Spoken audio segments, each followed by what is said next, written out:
She worked against the Nazis during the Second World War.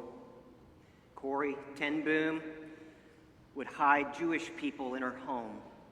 And then when she was caught, she was sent to the concentration camp for women at Ravensbrück, where she was stripped of her dignity. She saw her father and her sister, Betsy, die. She suffered more at the hands of other people than we could possibly imagine. She was one of the only ones in her unit to survive. After the war, she visited Germany to preach to gatherings of German people about the forgiveness that God gives to those who turn to Jesus Christ. And it happened at one such event in 1947. She explains, "It was in a church in Munich that I saw him, a balding, heavy-set man in a gray overcoat, a brown felt hat clutched between his hands. People were filing out of the basement room where I had just spoken, moving along the rows of wooden chairs toward the door at the rear. It was 1947, and I had come from Holland to defeated Germany with the message that God forgives. It was the truth they needed most to hear in that bitter, bombed-out land, and I gave them my favorite mental picture. Maybe because the sea is never far from a Hollander's mind, I like to think that that's where forgiven sins were thrown. When we confess our sins, I had said, God casts them into the deepest ocean, gone forever." The solemn faces stared back at me, not quite daring to believe. There were never questions after a talk in Germany in 1947. People stood up in silence collected their wraps, and in silence left the room. And that's when I saw him working his way forward against the others. One moment I saw the overcoat and the brown hat. The next, I saw the blue uniform and a visored cap with its skull and crossbones. It came back with a rush. The huge room with its harsh overhead lights, the pathetic pile of dresses and shoes in the center of the floor, the shame of walking naked past this man. I could see my sister's frail form ahead of me, ribs sharp beneath the parchment skin. "Betsy, how thin you were." Betsy and I had been arrested for concealing Jewish people in our home during the Nazi occupation of Holland. This man had been a guard at Ravensbrück concentration camp where we were sent. Now he was in front of me, hand thrust out. He said, "A fine message, Fraulein. How good it is to know that, as you say, all our sins are at the bottom of the sea." Corrie ten Boom froze. This man had done horrible things, including things to her sister Betsy. He was a Nazi guard at Ravensbrück. You can only imagine such a confrontation. How can followers of Jesus speak into a world that is filled with cruelty and evil and hatred and injustice?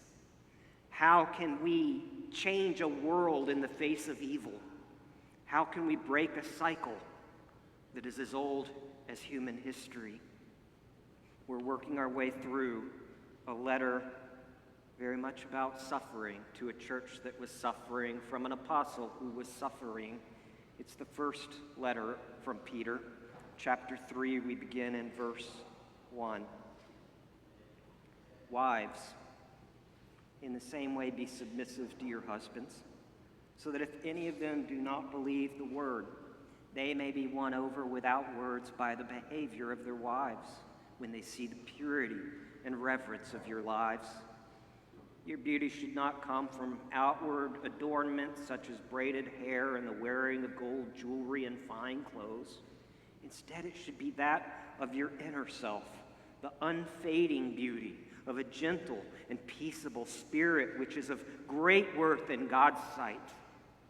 For this is the way the holy women of the past who put their hope in God used to make themselves beautiful. They were submissive to their own husbands, like Sarah, who listened to Abraham and called him her Lord. You are her daughters if you do what is right and do not give way to fear. Husbands, in the same way, be considerate as you live with your wives, and treat them with respect, as with weaker vessel, and as co-heirs of the gracious gift of life, so that nothing will hinder your prayers. And finally, all of you, live in harmony with one another. Be sympathetic. Love as brothers. Be compassionate and humble. Do not repay evil with evil, or insult with insult, but with blessing, because to this you were called, so that you may inherit a blessing. For whoever would love life and see good days must keep his tongue from evil and his lips from deceitful speech. He must turn from evil and do good. He must seek peace and pursue it. For the eyes of the Lord are on the righteous, and his ears are attentive to their prayer, but the face of the Lord is against those who do evil. For Christ died for sins once for all, the righteous for the unrighteous, to bring you to God. He was put to death in the body, but made alive by the Spirit. What do we see in this passage? There's more than I can cover in one sermon, but one thing that comes out very clearly is the evil for evil cycle. That's the cycle that Peter is addressing when he says, do not repay evil with evil or insult with insult, but with a blessing, because to this you were called. You were called. That is to say, God converted you. He brought you, some of you eagerly and at a young age, others he brought you kicking and screaming late in life to Jesus, to receive eternal life, to be brought into the family of God, to receive the first step of your inheritance, which is God himself. He converted you. He called you in order that you would, as a people, individually and collectively break this cycle of evil for evil, the cycle of insult for insult, the cycle of responding to injustice with further injustice. The reason God chose you and brought you to faith in his Son Jesus is so that you can bring an end to this eternal cycle of humans doing evil in response to evil. His vision, his plan is to reboot a new humanity without that cycle being in our programming. How do we see the evil for evil cycle play out? We see it play out in just about every human relationship we see. At the national level, we see countries respond tit for tat to one another's aggression. If you attack us, we're going to attack you. If you sanction us, we're going to sanction you. If you despise us, we're going to despise you back. We see it in the workplace, where we are tempted to get back at the coworker who takes credit for our work, or who sabotages our project, or who gossips about us in the workroom. We're going to tend to want to do the same thing. We're going to sabotage their project. We're going to gossip about them. We see it on the streets, where in St. Louis, drug gang-related violence accounts for the vast majority of the gun violence and most of the murders in this city, as in most cities in North America. If you take out one of our guys, we're going to take out one of your guys. If you intrude on our turf, we're going to make sure that you feel the consequences of that aggression.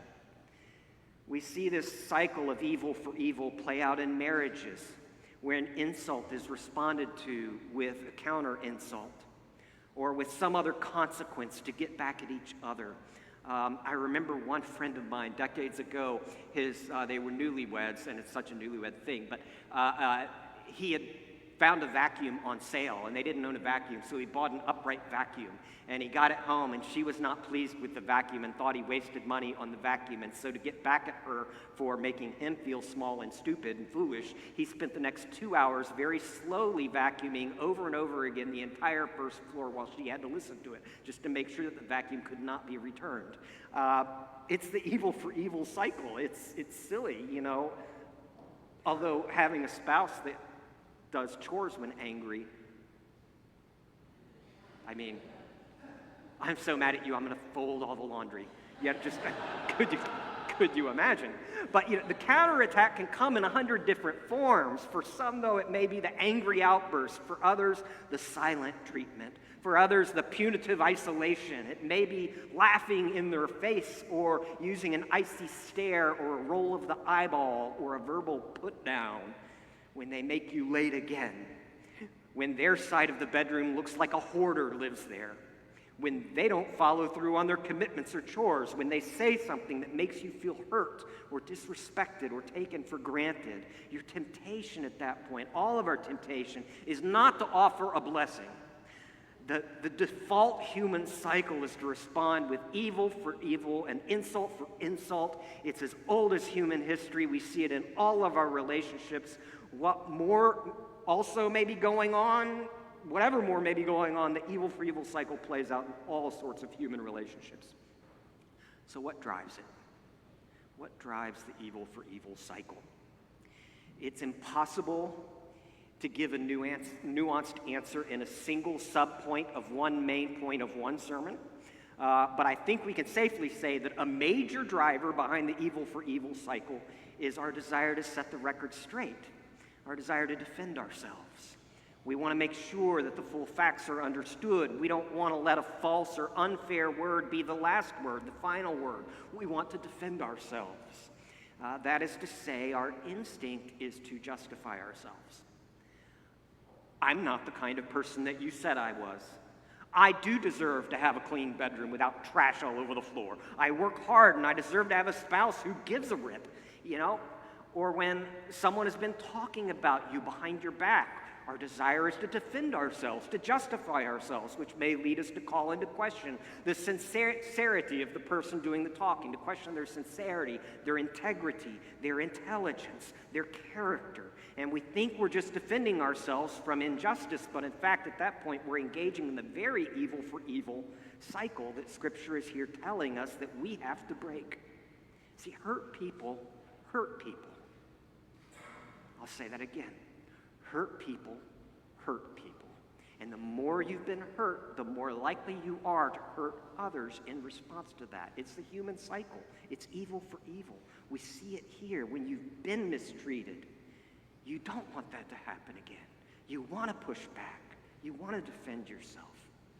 So we see here this focus on the evil for evil cycle in various relationships.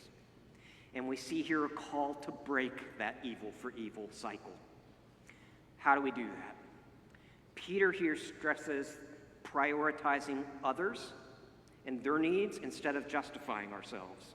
He says, all of you live in harmony with one another.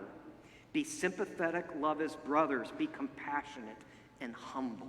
That's a lot of words packed in there. He says, do not repay evil with evil or insult with insult, but with a blessing. In all these examples, the priority is on others rather than on justifying myself when I feel criticized. To live in harmony with others requires that we hear others and understand their voices so our voice can harmonize with them. The Greek term means to be like-minded, to be agreeable, to share in their perspective, to enter into their understanding, no matter how different it is from our own, in order to be harmonious with them. The focus is more on them than on myself and my need to justify myself, my need to defend myself. To be sympathetic. The Greek word is actually the same as the English word. We got it from the Greek. To be sympathetic means to have pathos or feeling with one another. It means to have compassion, to be mutually commiserative with them, to understand and see their feelings, and to enter into and share their emotions. The focus, again, is on them, on their humanity, not on myself and my need to justify myself. Responding when someone feels hurt because of something I said or did, and when you talk for 30 plus minutes every week to a group of more than 100 people who all have different experiences, you hurt people and you ask forgiveness a lot. Responding when someone feels hurt because something I've said or done, I have a choice. I can justify myself. What does that look like? It looks like, I didn't mean that. You shouldn't feel that way. This is your bad and not my bad. I did nothing wrong objectively. Now, how does that make you feel? Warm? No, it actually makes things worse because I'm focused on myself, on justifying myself, and it doesn't make anything better. It just perpetuates the evil for evil cycle because I'm defending myself instead of entering into your experience. As an alternative, I can choose to sympathize. That is, I can enter into their emotion. Ooh, when I said this thing over here, you heard me saying this thing over here, and that's understandable given your experience. And that means I hurt you. And I didn't mean to, but I did, and I'm so sorry. You know, that's sympathy. It's entering into and sharing the emotion, not as something performative, but as something grounded in actual familial love. It's making us like-minded and harmonious, but I have to prioritize others instead of justifying or defending myself. You know, sometimes when people are hurt, they want a confession, and sometimes we can give a confession. Even if I didn't intend to hurt you, if I hurt you, I can confess that because the Bible doesn't say, you know, love doesn't attempt to do any harm. It says love does no harm. And so, but even when we can't give a confession, we can always give compassion. We can always enter into their experience. To love as brothers, another phrase that Peter uses here, means loving with a family commitment. You know, if a stranger has a need, you're going to address their need differently than you would an immediate member of your own family. You know, you might let a stranger sleep outside on a cold winter day, but you're not going to let a member of your immediate family sleep outside on a cold winter day unless there's some extenuating circumstance like a cycle of abuse or an addictive pattern that God doesn't want you to buffer them from the consequences of. Unless there's some kind of extenuating circumstance, you're going to go out of your way to take care of a member of your immediate family. And that's how Peter is saying he wants us to relate to one another. You know, family can put up with a lot. Because you're family. And that's what the followers of Jesus are. We're immediate family on account of all of us having been adopted by God the Father into his family as siblings of Christ. He says, love as brothers. When you take your siblings in from the cold, you're setting aside your internal need to justify yourself because they're your family. And Peter says also to be compassionate. He's using a term elsewhere translated as tender-hearted. It means in Greek to be deeply compassionate, to feel and show pity, to have gut-level sympathy. You can't have that kind of warmth for somebody if you're focused on defending yourself. And this requires, he says, being humble, he says, which Peter mentions. The term humble-minded here is the term for lowly in mindset. It's the opposite of proud. It's self-effacing, not self-defensive. It's deferential instead of self-assertive. Jesus emphasized breaking this evil for evil cycle in just this way in Matthew 5 when he said, "You have heard it said, eye for eye and tooth for tooth. But I tell you, do not resist an evil person. If anyone slaps you on the right cheek, turn to them the other cheek also. And if anyone wants to sue you and take your shirt, hand over your coat as well.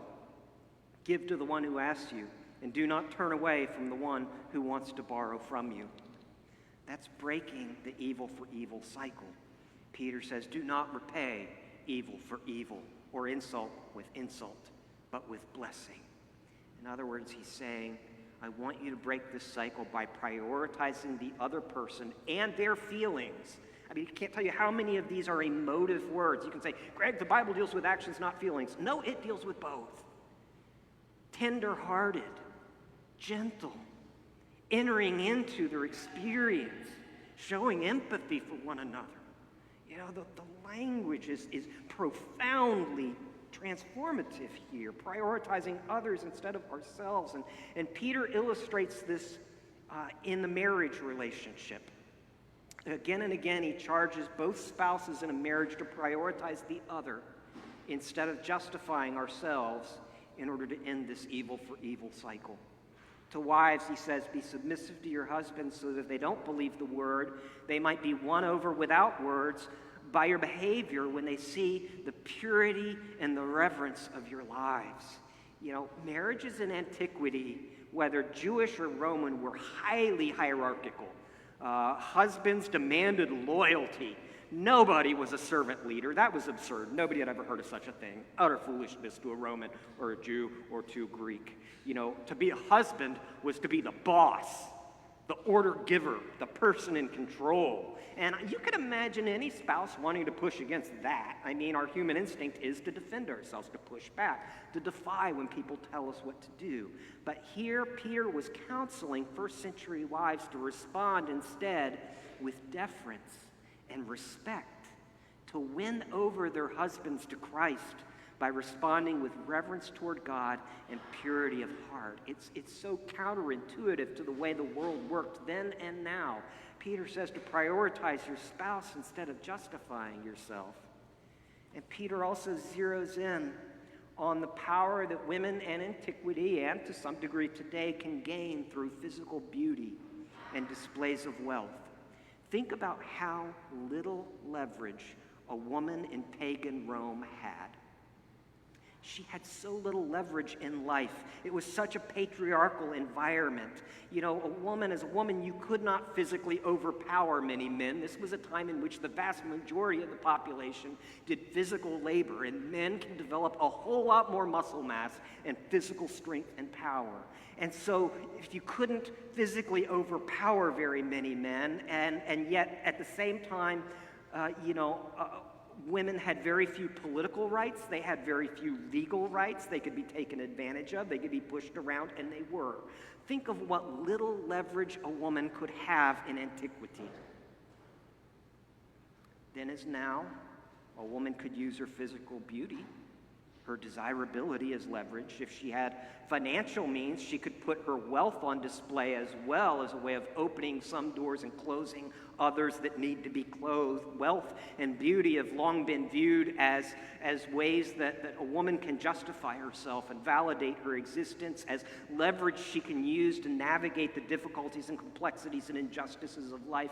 And yet it's precisely these things, which are not bad things, which Peter counsels against relying on.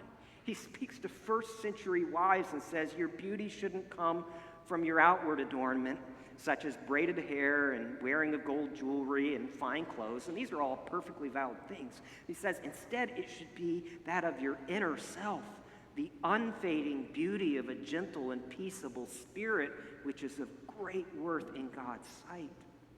In other words, instead of relying on the worldly tools, the very few worldly tools you have for leverage in this life to justify yourself, Peter is advising prioritizing others, with a gentle and peaceable spirit.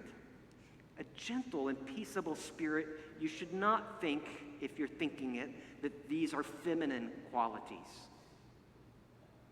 When you hear the Bible describe a wife who has a gentle and peaceable spirit, you should think first and foremost of Jesus, who in Matthew 11 says, take my yoke upon you and learn from me, for I am what? Gentle and humble in spirit, lowly in spirit, and you will find rest for your souls. He's saying there's more powerful leverage in this life than wealth and physical desirability. There is the character of being united to Jesus, who changed the world by being gentle and humble in spirit, to break the evil for evil cycle by giving up the leverage we would otherwise rely on to justify ourselves and replacing that instead with Jesus. And think of how a husband in antiquity gained leverage in an unjust world. What would gain respect from other husbands, meaning other business people, other powerful people, other connections? What would gain you respect but to be the powerful leader of your family, demanding obedience from all beneath you and getting it? Men were physically stronger.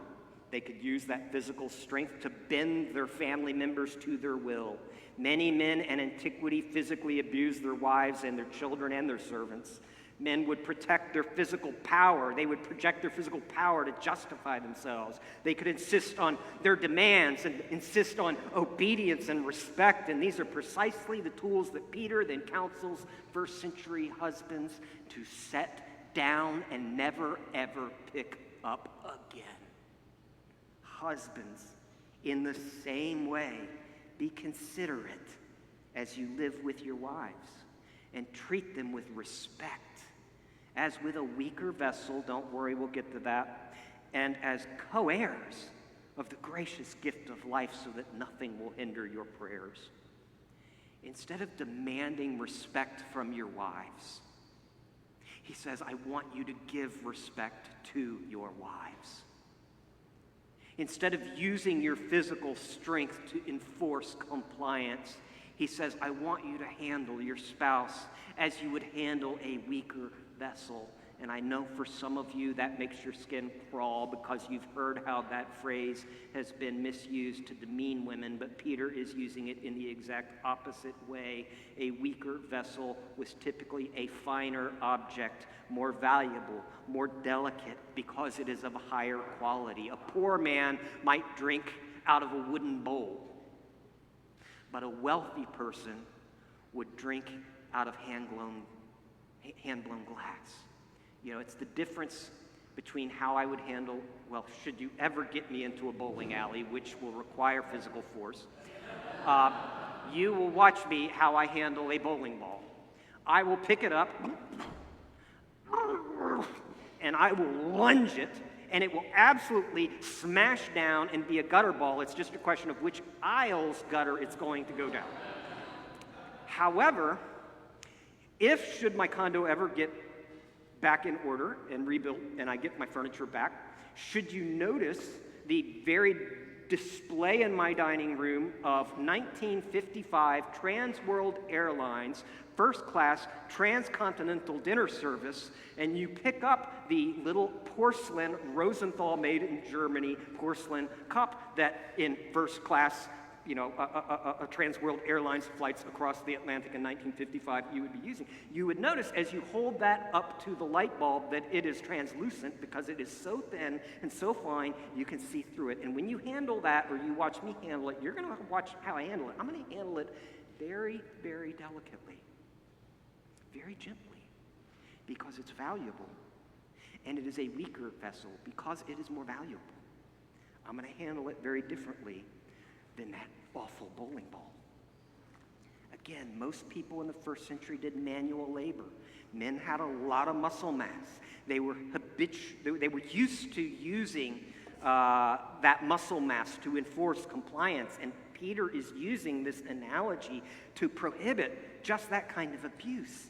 He's saying, I want you to handle your spouse as you would handle a fine piece of china, delicately, understanding its value, treating it with respect for what it is, with consideration. He stresses how husbands should treat their wives as absolute equals. He says, as co-heirs of the gracious gift of life.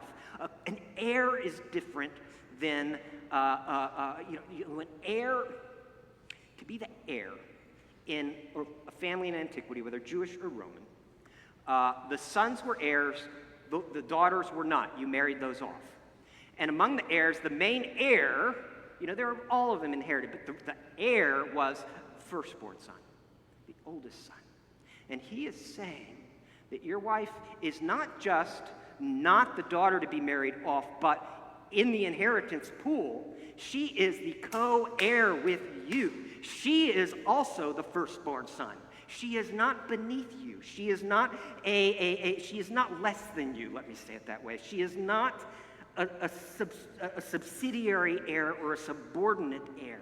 She is a co-heir, an equal. And so just as he advises wives to give up the leverage they have in this life to instead believe the gospel and to trust Jesus, and to undo this worldly cycle of abuse, begetting abuse. So he tells husbands in antiquity to do the very same thing, to give up all the things they rely on for leverage in this world, to give up strength and power and control and demanding your authority be respected and demanding respect, and instead to give respect, to give control, to use your strength for their sake. These things, otherwise, we would only perpetuate the evil for evil cycle. But for you who follow Jesus, there's something so much more beautiful here, something so much more powerful, something so much more satisfying.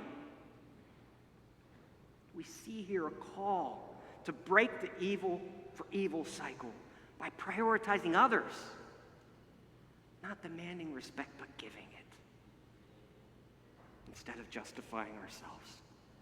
And this requires that we give up the drive to justify ourselves, that inner drive to justify myself that is the motor that keeps the evil for evil cycle going. And we have to give it up.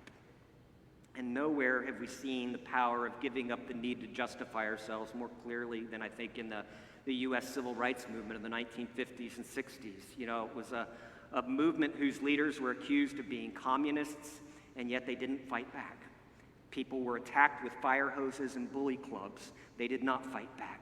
People were called the most egregious slurs, and they held their heads up high and did not respond to evil with evil. They maintained peaceful, nonviolent protest because they knew that they were suffering for doing right and did not need to defend themselves. They sat at lunch counters, and then they sat in jail. They watched crosses burn, and they saw churches burn, but they never responded to evil with evil because they were breaking that cycle.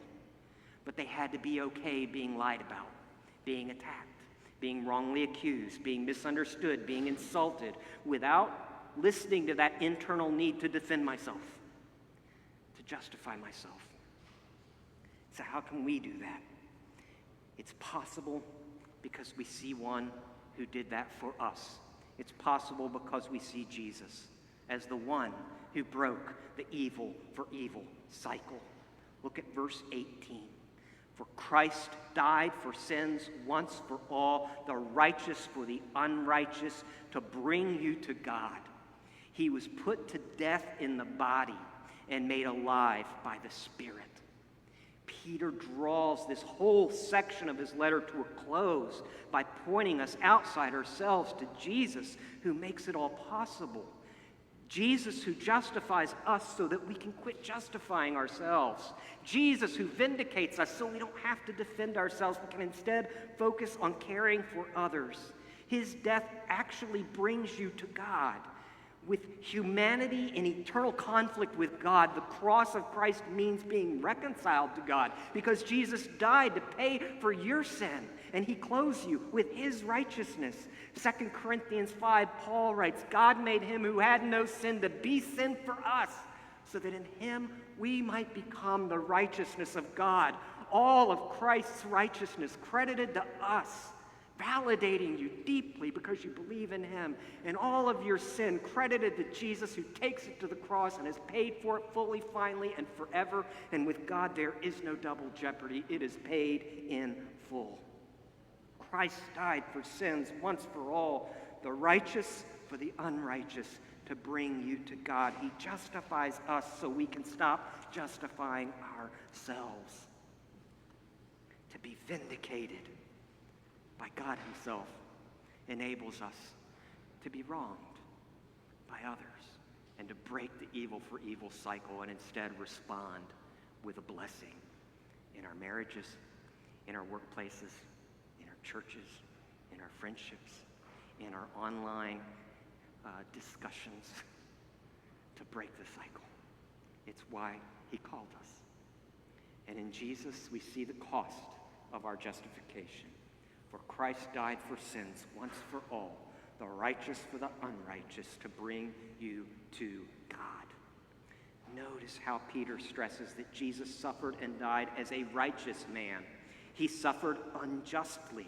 He chose to be wronged. He chose to submit to evil. He chose not to respond to evil with evil, but instead simply and quietly to submit to it because it was the worthwhile cost to him of saving me and saving you. He did that because he longed to have you as his very own, because he didn't want you being lost. And if Jesus did that for my sake, then he's not asking very much when he asks me to communicate my thankfulness for his willingness to suffer injustice for me by going and doing likewise.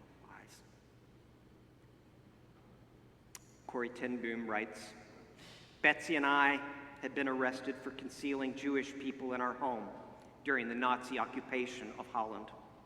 This man had been a guard at Ravensbrück concentration camp where we were sent, and now he was in front of me, thrusting out his hand. A fine message, Fraulein. How good it is to know that, as you say, all our sins are at the bottom of the sea.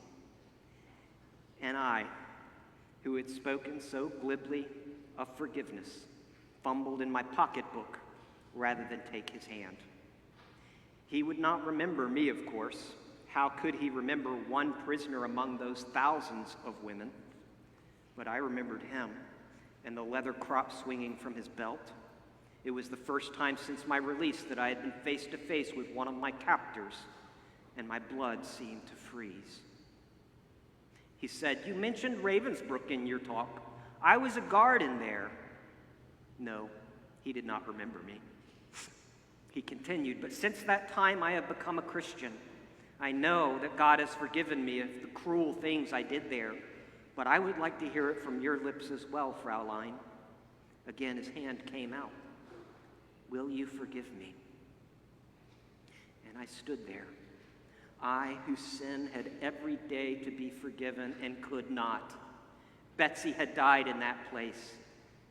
Could he erase her slow, terrible death simply for the asking? It could not have been many seconds that he stood there, hand held out, but to me it seemed hours as I wrestled with the most difficult thing I had ever had to do. For I had to do it, I knew that. The message that God forgives has a prior condition, that we forgive those who have injured us. If you do not forgive men their trespasses, Jesus says, neither will your Father in heaven forgive your trespasses. I knew it not only as a commandment of God, but as a daily experience. Since the end of the war, I had had a home in Holland for victims of Nazi brutality. Those who were able to forgive their former enemies were able also to return to the outside world and rebuild their lives, no matter what the physical scars. But those who nursed their bitterness remained invalids. It was as simple and as horrible as that. And still I stood there with the coldness clutching my heart. But forgiveness is not an emotion. I knew that too. Forgiveness is an act of the will, and the will can function regardless of the temperature of the heart. I tried to smile. I struggled to raise my hand. I could not. I felt nothing, not the slightest spark of warmth or charity. I prayed silently, "Jesus, help me. I can lift my hand. I can do that much, but you must supply the feeling." And so woodenly, mechanically, I thrust my hand into the one stretched out to me. And as I did, an incredible thing took place. The current started in my shoulder.